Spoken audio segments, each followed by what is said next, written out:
Hello everyone, class 12 electrochemistry by Mahesh Bhardwaj. Our today's topic is Faraday's law of electrolysis. Today here we will discuss first law of Faraday's. The law is the amount of substance deposited or liberated at any electrode is directly proportional to the quantity of electricity passed through electrolyte. Here, W is directly proportional to I into T. Here, W is amount of substance deposited or liberated, I is electric current, and T is time. When we remove this sign of proportionality, then value will become, then we place a constant. That constant is known as ECE, that is E for electro, C for chemical, and E for equivalent. Okay, we know Q is equal to I into T. So in place of I into T, we place Q. Q is charge, thus Q into Z will be our final equation, that is W is equal to Q into Z. Here W is weight of substance deposited or liberated, Q is charge, and Z is ECE, that is electrochemical equivalent. Okay. When we take I as a 1 ampere, time T as a 1 second, then value of Q will become 1 coulomb. We know Q is equal to I into T. If the value of I is 1 and value of T is 1, then Q is equal to 1 coulomb. When Q is equal to 1 coulomb, then W is equal to Z. See here, we know W is equal to Q into Z. If the value of Q is 1, then 1 into Z is equal to W. Thus, W is equal to Z. That is, weight of substance deposited or liberated is equal to Z. That is electrochemical equivalent. So, we can define electrochemical equivalent as electrochemical equivalent is equal to the amount of the substance deposited or liberated by passing 1 ampere current for 1 second. Okay. Now we will move to the next slide. Here we will discuss second law of Faraday. We observe here two cells are connected in series. The first cell is containing solution A and second cell is containing solution B. When two or more cells are connected in series and the same amount of electric current is passed through it, the amount of substance deposited or liberated is directly proportional to the equivalent weight.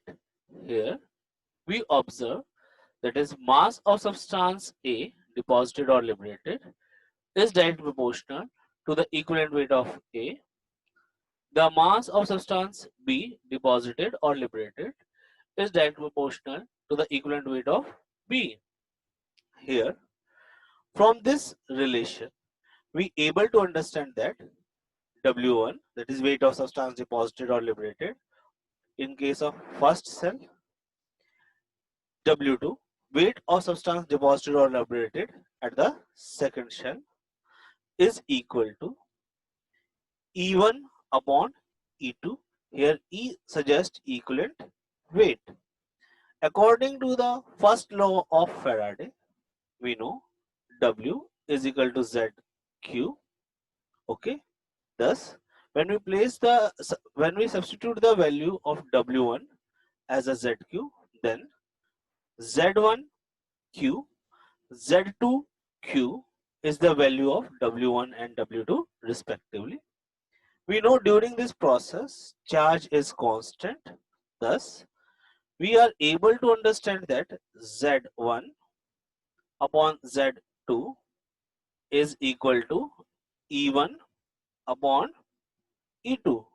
Hence, electrochemical equivalent is directly proportional to the equivalent weight. Okay. Now we will move to the next slide. Here we will discuss a question. The question is, how much electricity in terms of Faraday is required to produce 40 gram of aluminium from Al2O3. Okay, so here is the solution. Here we know when Al2O3 is dissociate, it will form twice of Al3 plus thrice of O2 minus. Okay, so here aluminium ion when gain 3 electron, it will form aluminium. It means the atomic mass of aluminium is 27 gram. It means 27 gram of aluminium require 3 Faraday charge. We always consider this 3 electron as a 3 mole electron, and 3 mole electron is equal to the 3 Faraday. As we know, 1 mole electron is equal to 1 Faraday. 2 mole electron means 2 Faraday. And here, when this stoichiometric coefficient we place, it means the number of moles. It means the number of moles. Okay. So 27 gram of aluminium require electricity. How much? 3 Faraday. Then 40 gram is required. How much?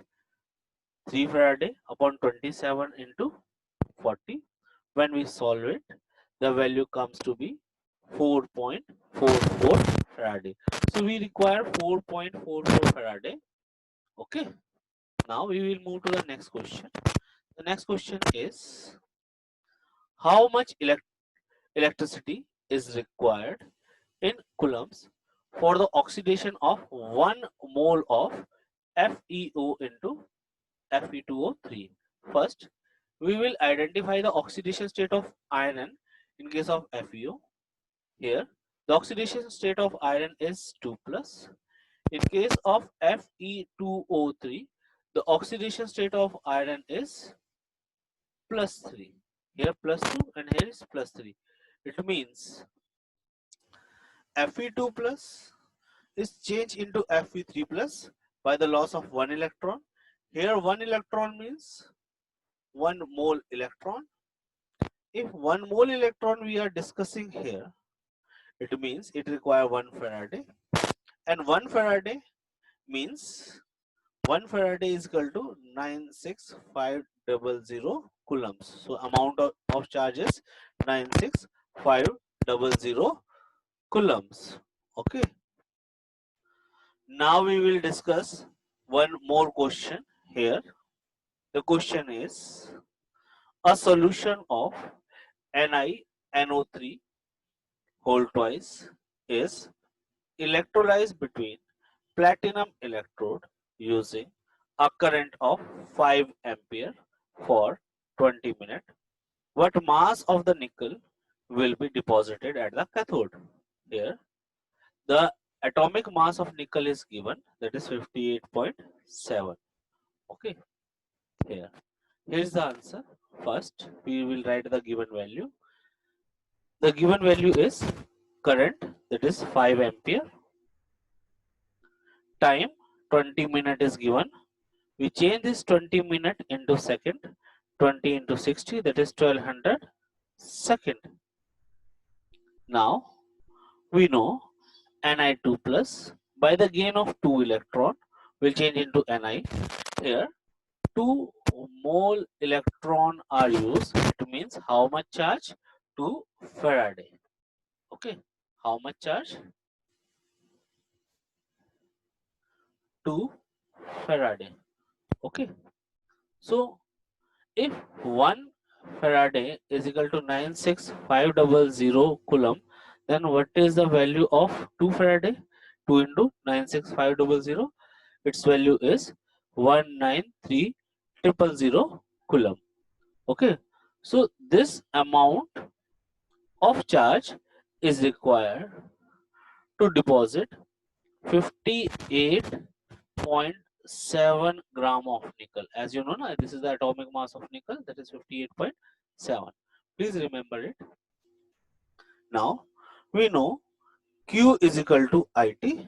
I is given, T is given. The value of I is 5 ampere and time in second is 1200. When we multiply it, the value comes to be 6000 coulomb. Okay, so we know if 193,000 coulomb deposit nickel 58.7 gram, then 6000 coulomb will deposit nickel will be 58.7 divided by 193,000 into 6000. 1, 2, 3. So 1, 2, 3. Here the value will be 58.7 193 into 6. So when we calculate it, the value comes to be 1.82 gram. This is our answer. I hope you are able to understand these video. Thank you.